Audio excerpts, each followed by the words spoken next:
DKI maupun saya sebagai calon Bapak Ibu yang menjadi ditugaskan juga untuk mengikuti sertifikasi penyuluhan anti korupsi di Kanwil Kaltek. Mungkin saya untuk menjadi salah satu untuk sertifikasi setelah mengikuti diklatnya. Ya, Bapak Ibu, pada sore hari ini saya mau ucapkan selamat dulu buat kita. Pertama ya, selamat sore Bapak Ibu. Yang kedua, selamat juga buat kita yang telah KPPN Sampit yang masuk dalam 10 besar menjadi kantor pelayanan terbaik ya. Terima dulu.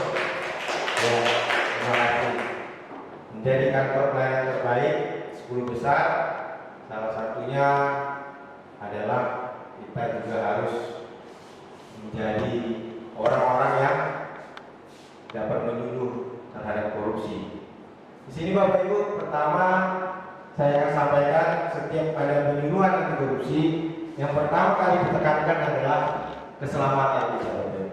Keselamatan kita pada saat berdiskusi seperti ini, keselamatan kita kerja, dan keselamatan kita dimanapun berada. Jadi penyuluh anti korupsi itu pada prinsipnya adalah untuk memberikan keselamatan kepada kita. Pertama, untuk keselamatan kita di sini Bapak Ibu yang sekarang untuk mengikuti penyuluhan, saya informasikan untuk itu kita pertama harus duduk tenang. Duduk tenang Bapak Ibu, karena ini materinya juga nggak berat-berat amat, ya. Yang kedua, buang pikiran negatif Bapak Ibu. Mungkin yang tadinya ada marah, segala macam, ada benci, tolong dibuang untuk saat ini. Yang ketiga, bila Bapak Ibu ingin ke toilet, itu ada di sebelah, Bapak Ibu sudah tahu lah. Ada 2 di sebelah kanan saya ini dan 2 di luar, ya. Bila terjadi kebakaran atau ada kahar gempa, Bapak Ibu ini pintu juga ada 2, sebelah depan saya dan sebelah belakang saya ini. Cepatlah keluar, dan titik kumpul ada di lapangan kalau terjadi keadaan kahar kebakaran, gempa, dan juga keadaan kahar lainnya kebakaran. Dan ada juga Bapak Ibu ruang P3K, tiba-tiba nanti pusing jadi, siapa tahu pusing gitu, bisa juga ada ruang P3K di umum. Dan yang paling penting kita sama-sama selamat untuk bekerja. Itu prinsipnya dalam penyuluhan ini. Berikutnya Bapak Ibu, ini judulnya Bapak Ibu, pengendalian gratifikasi. Inilah yang mau saya sampaikan hari ini. Mungkin kita sudah banyak kan, banyak mengerti tentang gratifikasi, mungkin sudah sampai bosan lah. Hanya disuruh-suruh, hanya diberitahu. Yang saat ini mau saya sampaikan adalah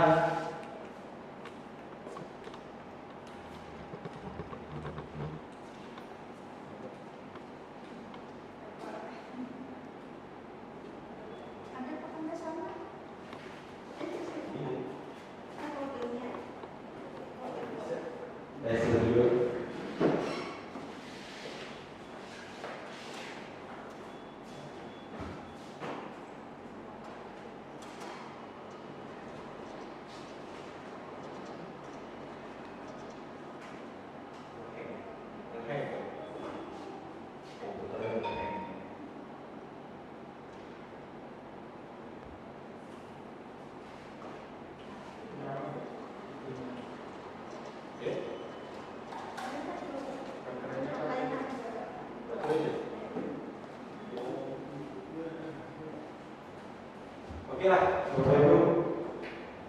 Tujuan kita pertama dasar hukumnya ya, dasar hukumnya dulu. Ini ada Undang-Undang Nomor 28 Tahun 99, Undang-Undang 31 Tahun 1999 dan juga Undang-Undang Nomor 30 2002 tentang Komisi Pemberantasan Korupsi. Oke, terima kasih Pak. Dan yang paling terakhir Bapak Ibu, ini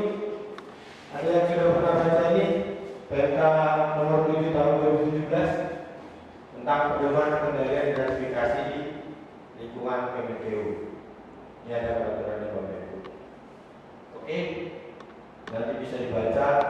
Ini tujuannya Bapak Ibu. Meningkatkan pemahaman gratifikasi dan kesadaran pelaporan gratifikasi, membentuk lingkungan instansi organisasi yang sadar dan terkendali dalam penanganan gratifikasi. Yang ketiga, mempermudah pelaporan atas penerimaan gratifikasi. Kita berbicara tentang gratifikasi kita tahu nggak sebenarnya hidup kita sangat-sangat dipengaruhi atau kita hidup dalam gratifikasi lah sebenarnya. Karena apa?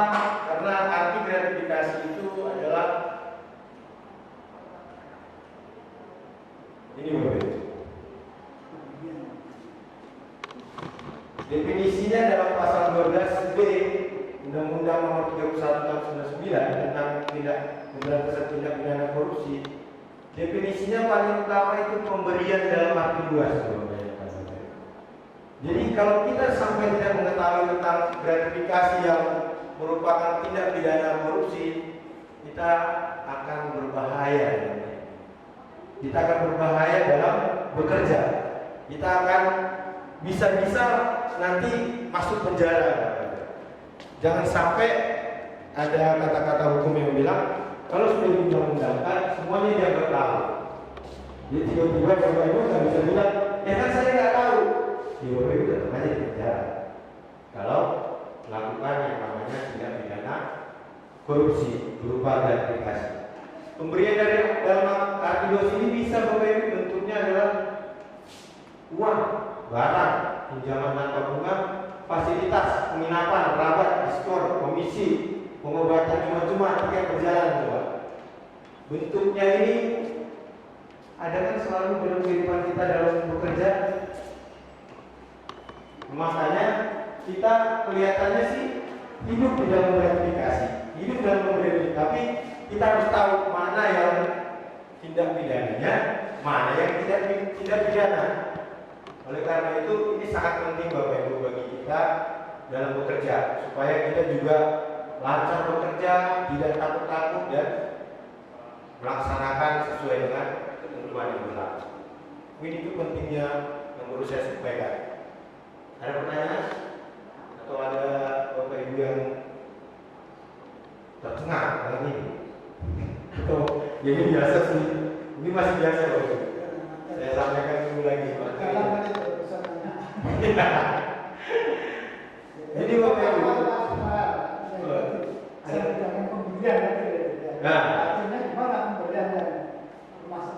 nah ini di belakangnya ini. Saya hanya masih membuka dulu. Kenapa penting itu? Gratifikasi itu pemberian dalam arti luas. Luas sekali sama kaitannya yang saya sampaikan. Uang, barang, diskon, tiket perjalanan, pinjaman tanpa bunga, penginapan, semua. Makanya kan kita itu bermain dengan itu kan dalam bekerja dalam hidup ini. Makanya mana yang itu pesanan kita. Jadi kalau kita tidak mengenal nanti dan tidak mau menolak gratifikasi yang tidak pidana korupsi akan bermain.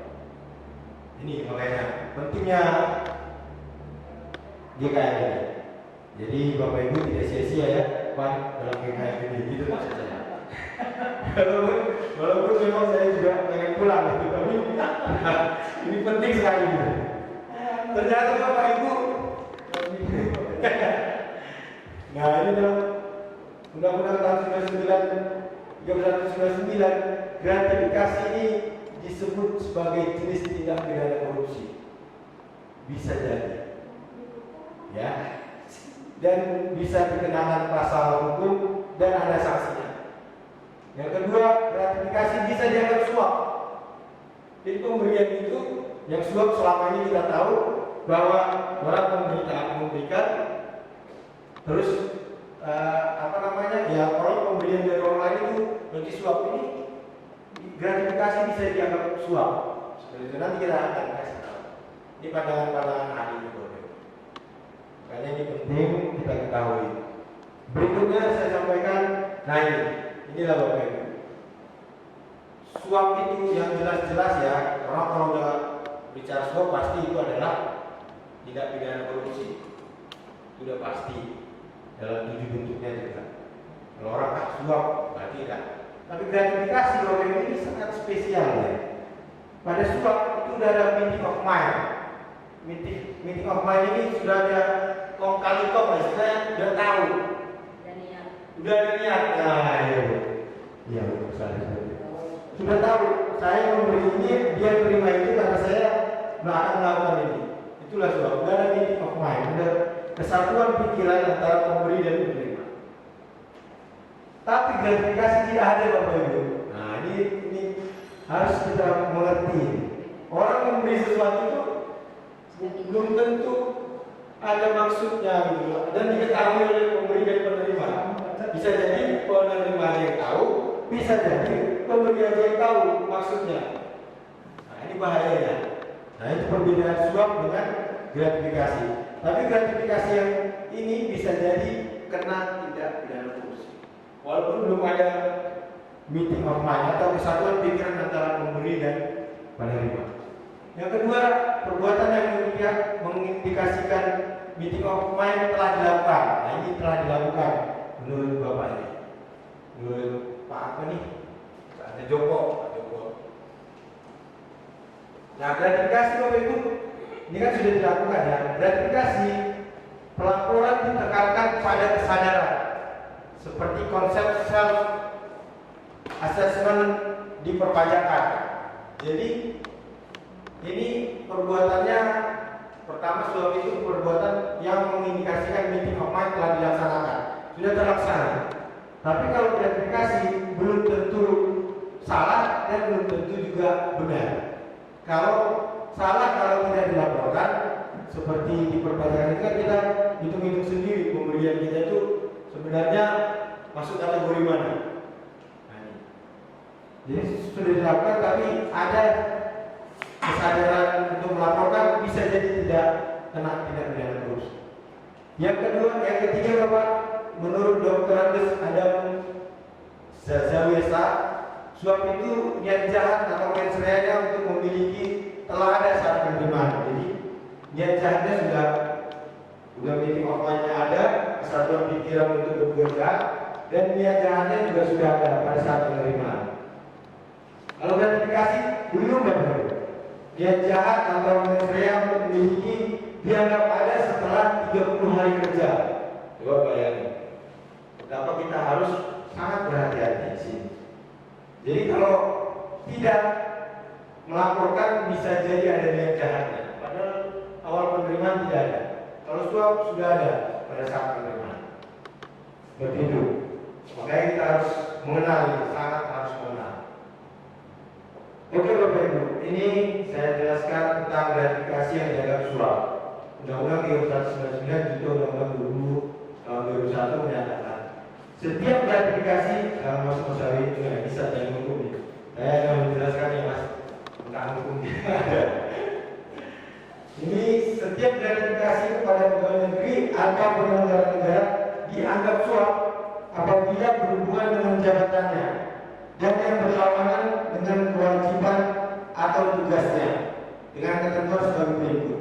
Jadi dari sini kita tekankan Bapak Ibu, gratifikasi atau pemberian kepada penyelenggara ini kita gratifikasinya kita pengertian tadi adalah pemberian dalam arti luas tadi ya, yang setiap pemberian kepada pegawai negeri atau penyelenggara negara kita termasuk dianggap suap. Kalau udah dianggap suap berarti nanti sanksinya lebih berat apabila berhubungan dengan jabatannya dan yang berlawanan dengan kewajiban atau tugasnya. Nah itu dianggap suap yang kalau sudah berhubungan dengan jabatan. Ini Bapak Ibu, unsur pasal gratifikasi. Ada penerimaan, ada subjek penerima. Yang ketiga berhubungan dengan jabatan dan berlawanan dengan kewajiban dan tugas. Nah ini bisa jadi dianggap suap pemberian.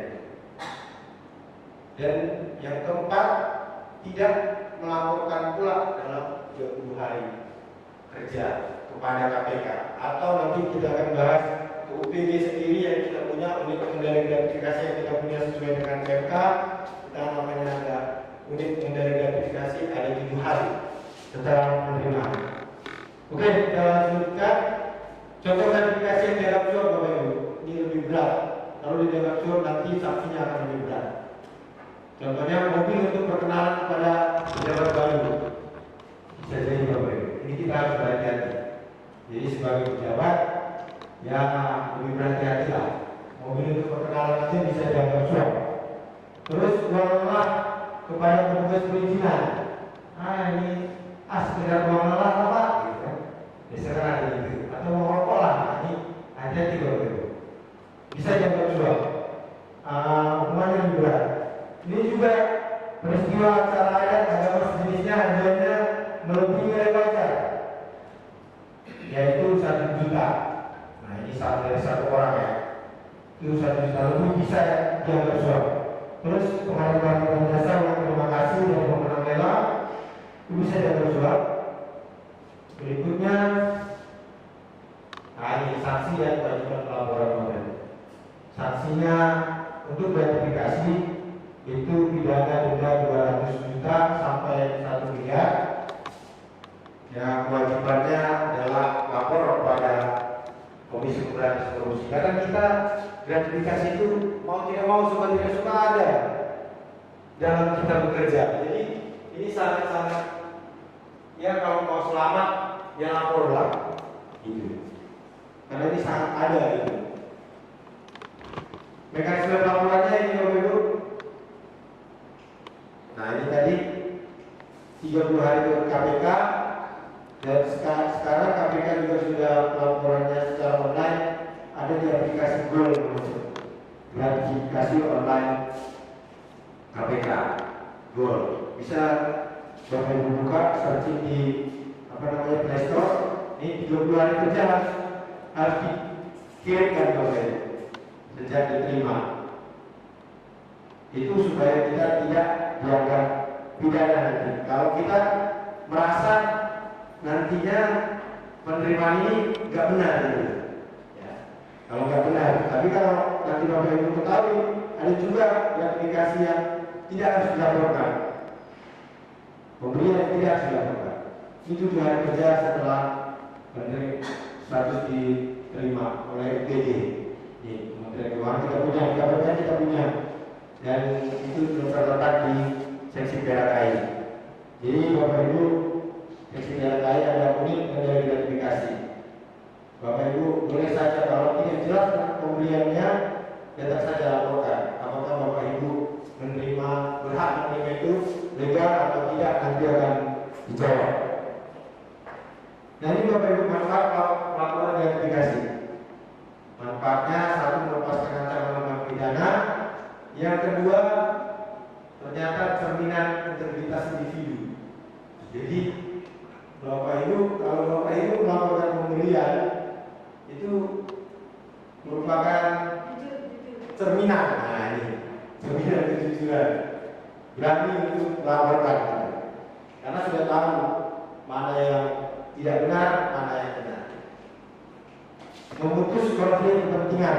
Nah ini siapa tahu ya namanya pemberian teman atau pemberian bawaan ke atasan. Nah, ini kalau Bapak Ibu laporkan itu langsung bisa memutus konflik kepentingan. Karena di balik setiap pemberian ada udang di balik bangkuan. Siapa tahu ada. Jadi kalau Bapak Ibu melaporkan, Bapak Ibu bisa memutus konflik kepentingan itu. Siapa tahu ada maksud-maksud dia tertentu yang membuat Bapak Ibu terkekang dalam kekuasaan Bapak Ibu.